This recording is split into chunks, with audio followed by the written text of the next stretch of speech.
gonna give you up. Never gonna let you down. Never gonna. But anyways, I think enough has been said about this goon and all related dramas. Blocky is someone you should not engage with. He doesn't give a lizard's ass about helping victims. He's basically cut from the same cloth as a Go commentator who wanted to be drama alert, with a similar lack of self-awareness or concept of time. He's already willing to revive dramas from years ago like the Gwunkin thing, and also use videos as early as 2017, when Box started, to make a point. There's also a fixation on Box's alleged hypocrisy, an obsession that only Go commentators and drama farmers focus on this heavily. Genuinely, his video on Box is up there with the worst videos I have ever seen. No exaggeration. From shoddy production, glue-huffing takes, agonizing repetition, unlikable demeanor, and potential slander towards Box and others. The worst part is that because he is so goddamn desperate to milk this situation far beyond the point of dehydration, a response video will inevitably be made by Blocky or one of his cronies shortly after this releases. And I will refuse to platform such stool unless somehow they manage to succeed at being decent fucking people. And folks, those odds aren't looking right. This is what we call poisoning the well. Bracket makes a bunch of character attacks to make me seem as bad as possible, in order to discredit a possible response. Even saying that me making a response to his video is me being so desperate to milk drama, trying to put my response in this position of being bad for merely existing. Never gonna give you up. Never gonna. Rule of thumb: if someone making a commentary expresses that they don't want the other side to make a response, or that it's a bad thing if they make a response, you should be more willing to hear the other side and be a little more skeptical of the claims about them, because that clearly shows a lack of confidence in the commentary being good. Especially in a case like mine where I am this small nobody YouTuber, it's a lot easier to make a bad point without people noticing if the person you're doing it to is less known. I also point this out because him not actually trying to convince me of anything allows his points to get sloppy. In this situation, it's easier to convince an audience who either don't know Bracket and most likely aren't paying too much attention to this drama, people who already hate me and will automatically be biased in his favor, or fans of him, meaning that as long as he sells people on the idea that he's this likable guy, the general audience will be more on board to believe what he says.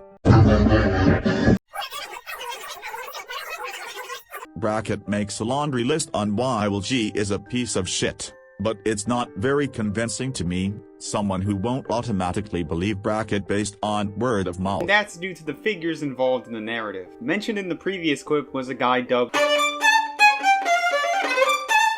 Within the span of 4 years, he's held a grudge against Josh, which continues to this very day. He's harassed and stalked him, along with others in his circle of friends, and spread lies about them through various accounts and rebrands. Important to note here that had to have known of his vendetta because Josh frequently mentioned the subject. From this moment, they both shared a common enemy. You notice how Bracket shows next to nothing in terms of evidence. He makes big claim with tiny evidence.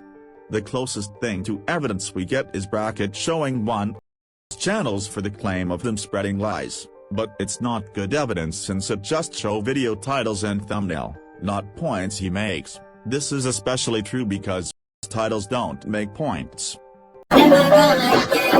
All of them are vague enough that if you're an outsider, you have to watch the video to find out what talking about. Bracket also makes more claims about being a bad person, to which they're also not convincing to me. They can't play the moralist game either, with how much atrocious shit and associates are tied to. This is especially true when it comes to and allegedly impersonated others online, both of which can have serious legal consequences. Again, two claims that sound damning, while we're shown nothing. If the audience believes he's this likable guy, they'll trust him, therefore believing he has done all of these things. Meanwhile, because I didn't trust him, I saw nothing of value being shown to me.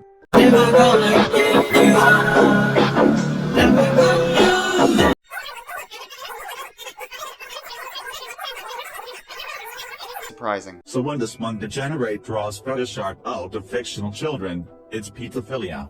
But when this older freak makes fetish content out of both fictional kids and child actors, it's a stretch to say they're a pedophile.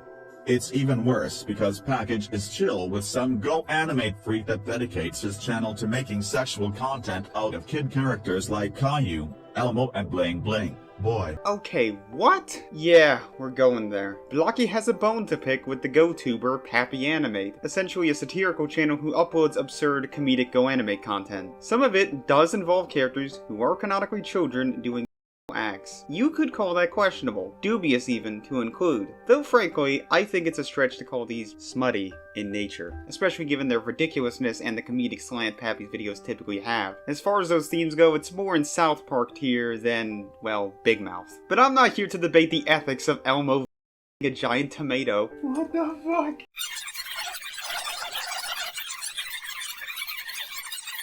Fair enough. I use the term freak way too casually, and we all know why the claim of his content being is ridiculous.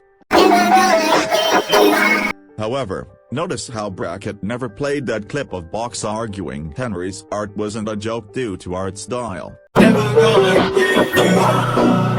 By Box's logic, Pappy's videos would have been kids, would they not? Had Brackett played that clip, there could have been a more nuanced and insightful conversation to be had, but instead it's just a black and white Blocky is bad and Box did nothing wrong point.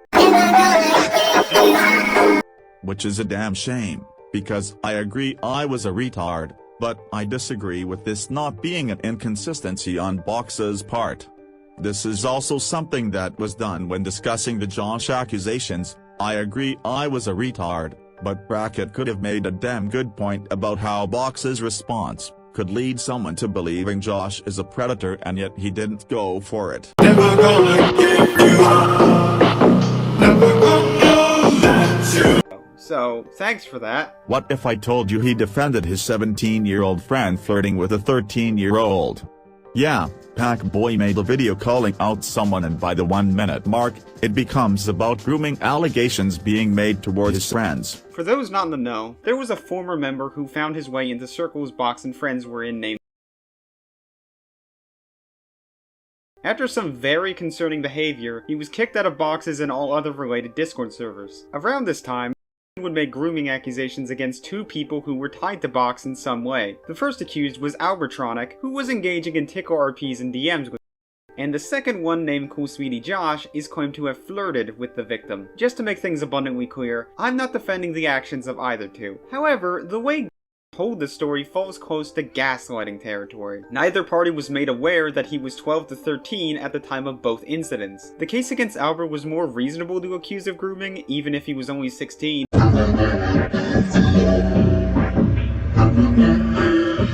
But Josh's case has received skepticism. I'll link additional info about this in the description, but the part Blocky focuses on is related to Josh's accusations. And then decided to join forces with Blue, and even go as far as accusing Josh of pedophilia, which he knows damn well he flirted with him first. Besides, you both are still minors, it's not even remotely pedophilia if nobody's an adult. So if you're a friend of Pac-Man, he'll excuse whatever you do, even if it goes against his values. Never gonna give you up.